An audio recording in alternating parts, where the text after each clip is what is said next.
हाय, hello, नमस्कार. नवीन एका व्हिडिओमध्ये तुमचे स्वागत आहे.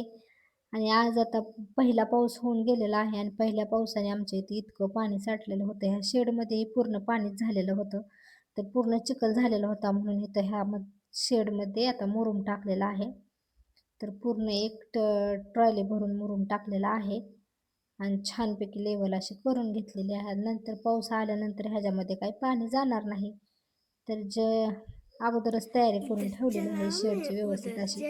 आणि इथं आता आम्ही निघालेलो आहे देवाला. आता आज कुठल्या देवाला जाणार आहे, तर आज आम्ही जाणार आहे भांडगावला. ज्यांना कोणाला माहिती असेल त्यांनी सांगा कमेंटमध्ये भांडगाव कोणतं गाव आहे ते, म्हणजे कोणता देव आहे ते.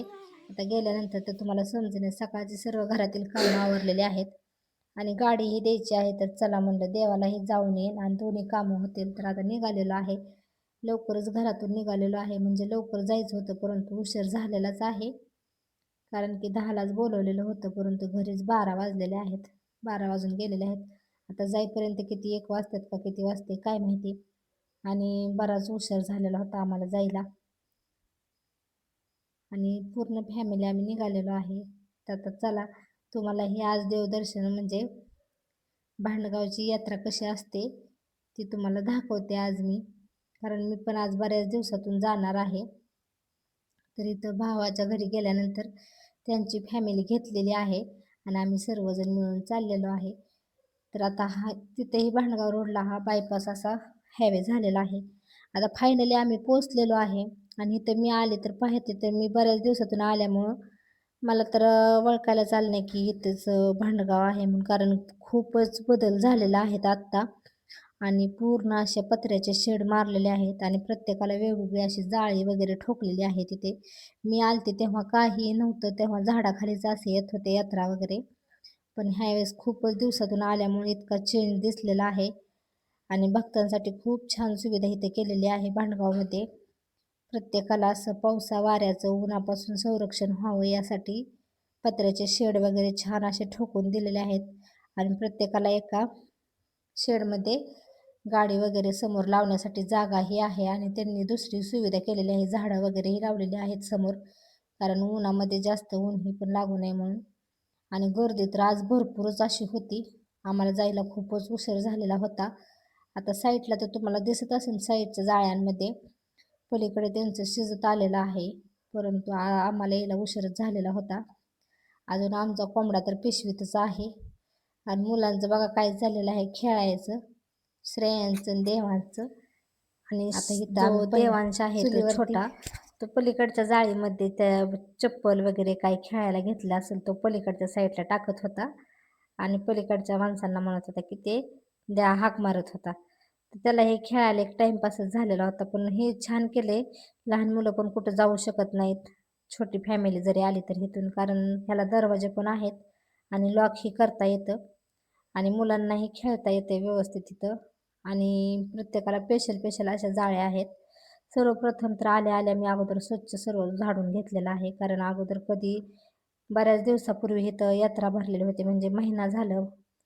ज्या इथं त्या मावशी असतात होत्या, त्या शेडची चावी देऊन गेलेल्या होत्या. त्या बोलल्या की 1 महिना झाला तर यात्रा बंद होती अधिक महिन्यामुळे. तर यात्रा नसल्यामुळे पण थोडासा कचरा वगैरे झालेला असतो, तो त्यांनी सकाळी साफ वगैरे केलेला होता आणि आम्ही आल्यानंतर अजून एकदा झाडलेला आहे. आणि बराचसा वेळ तर आमचं ती चूल मांडण्यातच गेला. कारण इथं चुलीला दगडच व्यवस्थित नव्हती आणि अर्धा 1 तास तर आमचा चूल मांडण्यातच गेलेला होता.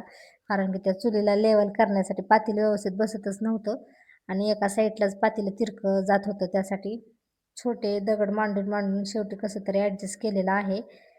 तर आई बोललेली आहे तुमचं अजून चुलीचंच मांडायचं काम चाललंय, 1 तास झालं तरी ह्याच्यातच वेळ गेला. म्हणून शेवटी आम्ही कसं तरी नणंद भाऊजाई चूल पटकन मांडलेली आहे आणि पातेल्याला आळा लावून आता शिजायला टाकलेला आहे.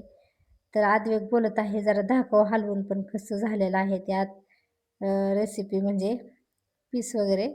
तर मामीला ती बोललेलं आहे मामी दाखवा म्हणून, तर मामीने दाखवलेलं आहे. आत्ताच चित्र कुठं टाकलेलं आहे शिजायला, तरी अजून आता बराच 1 तास तरी जाईन आम्हाला. आणि 2-3 तरी वाजायला आलेल्या होत्या. फक्त भाजी शिजवायची आहे. घरूनच भाकरी करून आणलेल्या आहेत आणि सर्व भाजीचं वाटण सुद्धा घरूनच काढून आणलेलं आहे. तर काही सुद्धा करायचं नाही, फक्त शिजवायचंच आहे. तरी आम्हाला बराच वेळ गेलेला आहे, कारण चूल ही पेटली नाही आणि त्याच्यावर ठेवता पण लवकर आलं नाही.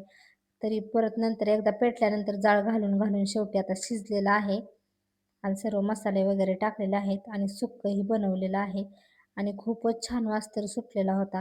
कारण मसाले खूप भरपूर छान असे पेस्ट वगैरे घरून तयार करून आणलेल्या होत्या आणि सर्व व्यवस्थित साहित्य असल्यामुळे खूप छान झालं. कोणत्याही देवाजवळ जर असं यात्रेचं बनवलेलं असेल तर त्याची टेस्ट काही जरा वेगळीच असते.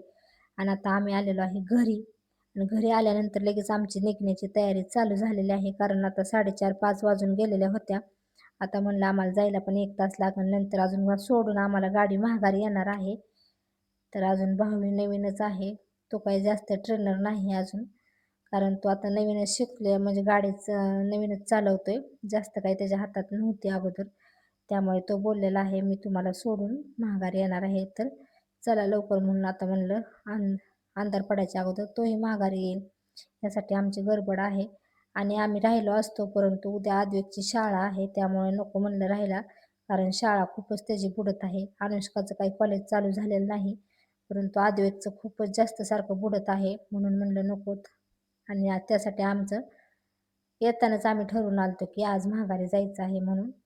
तर आता फायनली आम्ही निघालेलो आहे. आणि मुलांचं तर बघा कसं असतं, आम्ही निघालो म्हणलं की शेवटी आता मी आल्यानंतर केसाला सुद्धा कांगवा लावलेला नव्हता, तर तेजा मला इथं बोललेले आहे केस तरी विंचारा म्हणून केसही झाल्यात. तर मी इथंच बसून बसून कांगवा लावलेला आहे केसांना आणि आहे असं तर आम्ही महागारी निघालेलो आहे, कारण जेवण हे आम्ही तिथंच करून आलेलो आहे. तर आता काही भूक वगैरे पण नाही, तर म्हणलं चला आता असंच जातो आम्ही. आणि इथं मी काही झाडं घेतलेली आहेत लावायला, आळूचे आळूचे पण गड्डे घेतलेले आहेत आणि इथं कढीपत्त्याचं रोप घेतलेलं आहे, जे की 2-3 वेळा मी कढीपत्त्याचं रोप इथून नेलेलं आहे. हा देशी कढीपत्ता आहे, खूप छान वास आहे ह्याचा म्हणून. तर मला पण जास्त कढीपत्ता लागतो, इकडे तिकडे शोधत बसण्यापेक्षा घराजवळ लावलं तर होऊन जाईल त्यासाठी. पण 2-3 वेळा तर जळून गेलं आणि ह्यावेळेस खूपच मोठा असा कढीपत्त्याचं झाड मी उकरून ह्यांना काढायला लावलं आणि ते घेतलेलं आहे, आता गेल्यानंतर लावणार आहे. तर आता भाऊ बोललेला आहे जाताना मी गाडी घेतो, तुम्ही साईडला मला गाईड करा थोडंफार तरी. तर आता घेतलेले आहे त्यांनी शेवटी फायनली. ना अजून इथं पहा व्हिडिओमध्ये त्यांनी काय केलेलं आहे.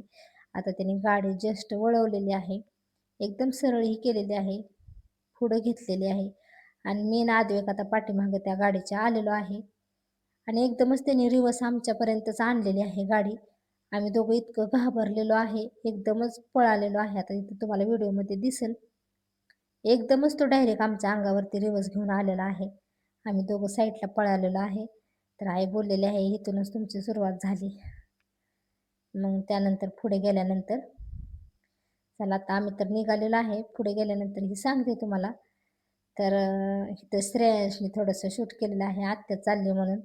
आणि नेहमी आलं की त्याला येडच असतं, मी आले की आत्या मी व्हिडिओ काढतो, मी व्हिडिओ काढतो म्हणून. त्याने जातानाही आता माझा व्हिडिओ काढलेला आहे, नाहीतर तसं तर माझं जाताना कधीच व्हिडिओ मी म्हणजे शेअर करत नाही, फक्त येतानाचाच व्हिडिओ माझा दिसतो आल्यानंतरचा.